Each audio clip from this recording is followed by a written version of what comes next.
Joining us on the Mercedes-Benz Vans phone line in advance of Monday Night Football in front of the 12s on a Monday night, the Seattle Seahawks hosting the New Orleans Saints. And the man who is in the middle of this defense, as he has been now for 10 NFL seasons, he's in the middle of his 10th campaign with the Seahawks. He is Bobby Wagner. How are you, Bobby? I'm doing good. How are you? I'm better for talking to you, and that is the truth, man. I love watching you play. You know that. I tell that to you all the time.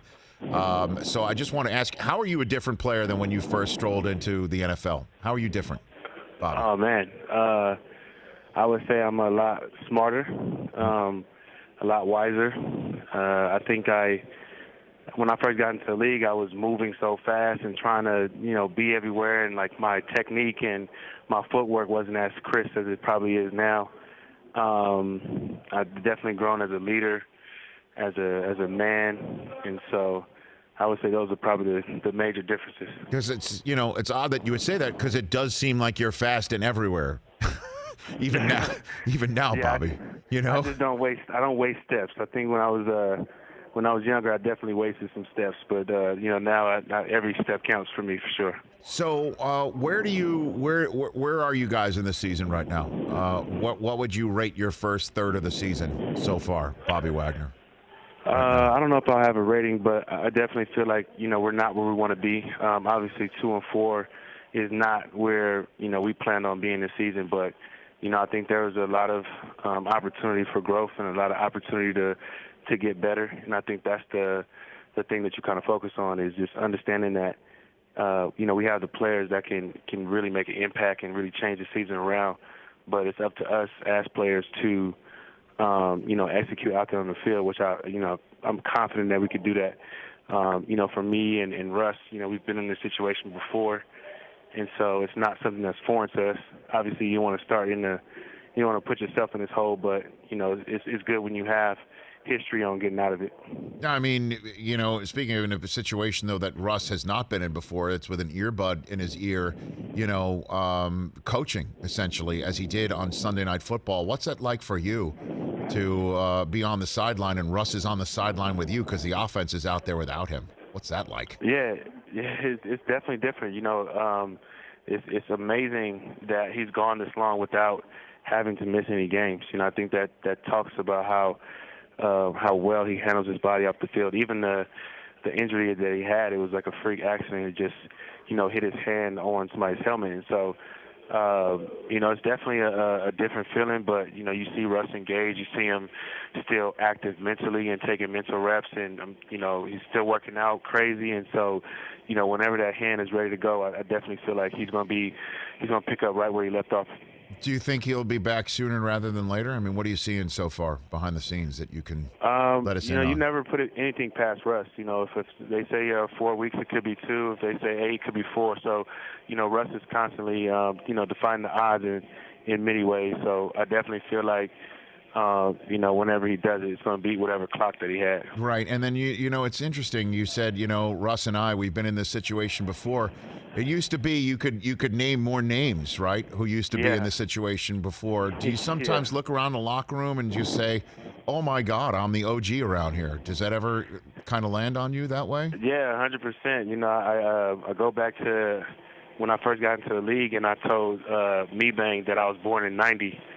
And he looked at me like I was crazy because, he was born in like 84 or something like that. And I didn't think that was a big deal until, now some guys are coming in and saying they were born in 97, 98.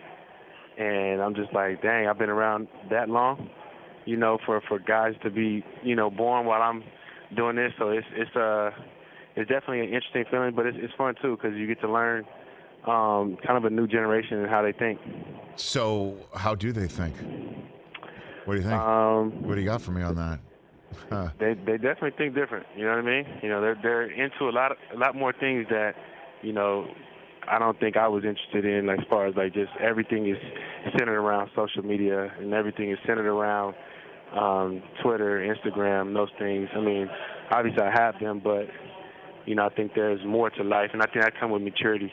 Yeah. So as those guys get more mature, I feel like they'll see, they got to put their phones down and go out there and explore the world and talk to some people in their face instead of behind the phone. So you don't have a TikTok? Is that what you're saying, Bobby Wagner? There's no I Bobby do Wagner? not have a TikTok. I do not have a TikTok. You got a clock. You got a clock in your head for trying to clock somebody with fewer steps. That's what we've just established right now. TikTok is probably not the one I'll get. Yeah, it's crazy. Trey Lance, of your competition, he was born in 2000. Like, that's crazy. A fact. That's crazy. I think my nephew was born in 2001.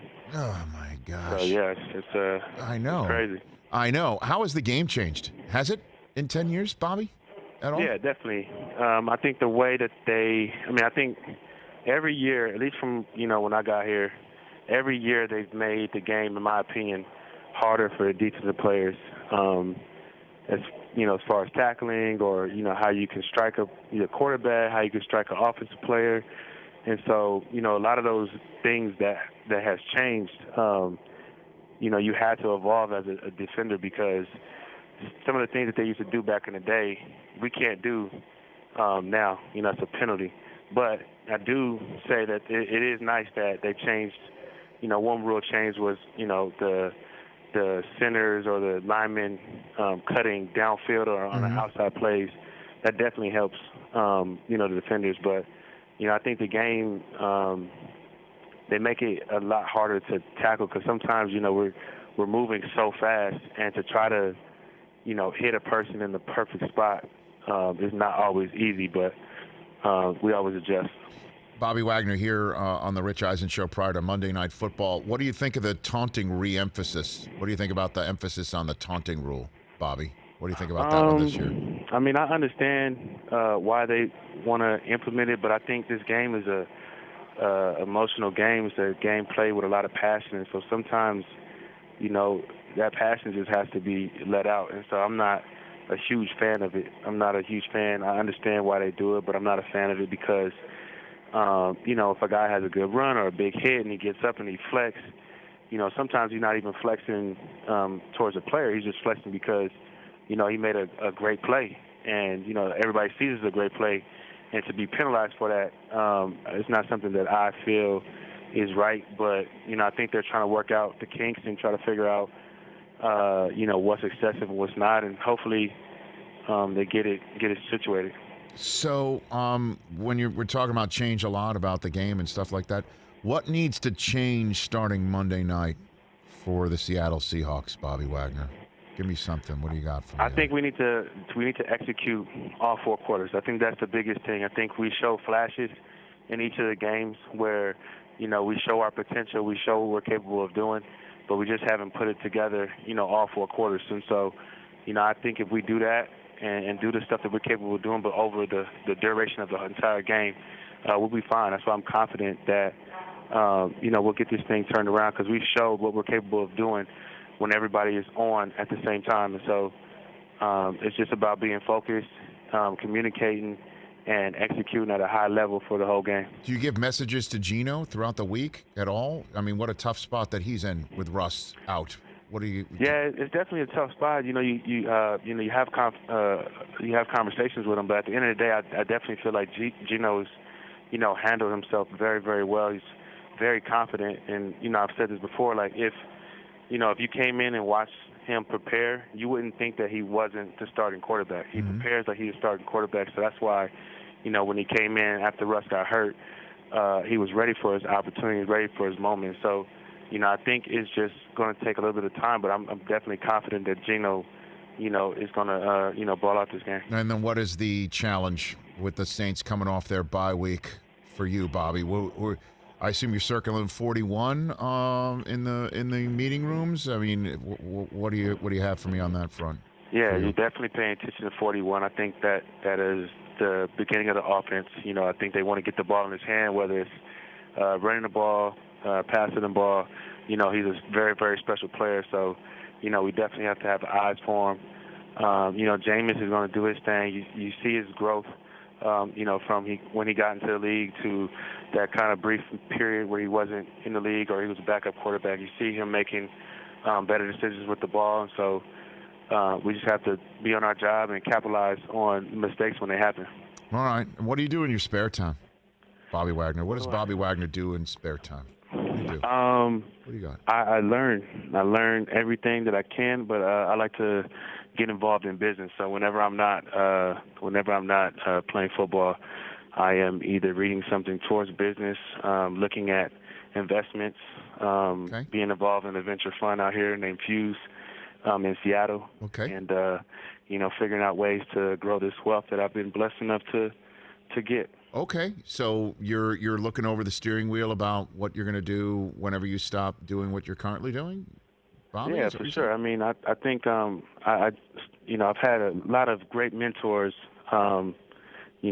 guide me in the right direction. So I've kind of been doing this for a while. I've been doing this since like 2013. So it's something that I have a passion for, and whenever I decide to walk away from this game, not anytime soon, I think I'll be in good shape. Okay, guys like Gates, is that Bill Gates? Is he counseling you? Is that who it is? Who else? I mean, I haven't been blessed enough to meet Bill Gates, but I feel like putting in a good word, I think I would get past that door. I don't know, man. I mean, he might be. If you call him, I know I'll get in. I don't know. He might be a neighbor of yours. A lot of weight. You got a lot of rich people up there in Seattle. You might be a neighbor of yours. I mean, hopefully. I mean, I'll definitely run into him. But I'm saying if I get the rich approval, then I know it's going to happen for sure. Okay. Yeah, I know a guy named Bill. And there's a gate, near my door in my house. That's about it. But that's a step in the right direction. I like and we're about saving steps. That's what this whole conversation's been about. Okay. Exactly. All right, Bobby Wagner. Thanks for calling. Have a great Monday night football game. Let's do this down the 2021 line. Thanks for the call. Appreciate it. Anytime. The one and only Bobby Wagner right here prior to Monday Night Football between the Saints and the Seahawks. Hey, you watched all the way to the end. Thanks for that. Watch more right here.